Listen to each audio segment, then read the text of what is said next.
வணக்கம் நண்பர்களே. இன்று நாம் தமிழரின் பெருமைமிக்க வரலாற்றின் ஒரு முக்கிய அத்தியாயத்தைப் பற்றி அறிந்து கொள்வோம். அவர் சோழ ராஜ்யத்தின் மாபெரும் மன்னன் ராஜராஜ சோழன். 947ஆம் ஆண்டு அருள்மொழிவர்மன் என்ற பெயரில் பிறந்தார். அவர் சுந்தர சோழன் மற்றும் வானவன் மகாதேவியின் மூன்றாவது மகன். பிறகு ராஜராஜ சோழன் என்ற பெயரில் அறியப்படுவார். அவரது தந்தை சுந்தர சோழன் அரசராக இருந்தபோது அவரது மூத்த மகன் ஆதித்ய சோழன் போரில் உயிரிழந்தார். அதன் பிறகு ராஜராஜ சோழன் அரசராக மாறினார்.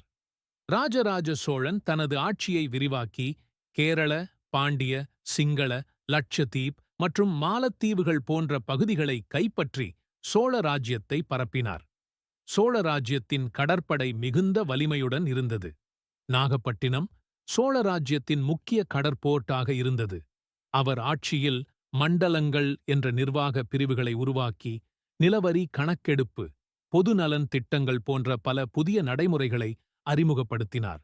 சோழராஜ சோழன் தமிழ் இலக்கியம், கலை, இசை மற்றும் நடனங்களை ஊக்குவித்தார். அவரது காலத்தில் தமிழ் கலாச்சாரம் வளர்ந்தது.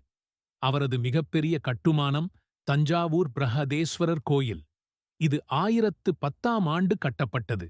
இந்த கோயில் சோழ ராஜ்யத்தின் பெருமையை சித்தரிக்கிறது. ராஜராஜ சோழன் தனது ஆட்சியில் சோழ ராஜ்யத்தை உலக அளவில் புகழ்பெற்றது. அவரது காலம் தமிழ் வரலாற்றின் தங்க யுகமாக கருதப்படுகிறது. இந்த வீடியோ உங்களுக்கு பிடித்திருந்தால் லைக் செய்யவும், சப்ஸ்கிரைப் செய்யவும் மறக்காதீர்கள். மேலும் தமிழ் வரலாற்றை அறிய எங்களுடன் இணைந்திருங்கள். நன்றி. அடுத்த வீடியோவில் சந்திப்போம்.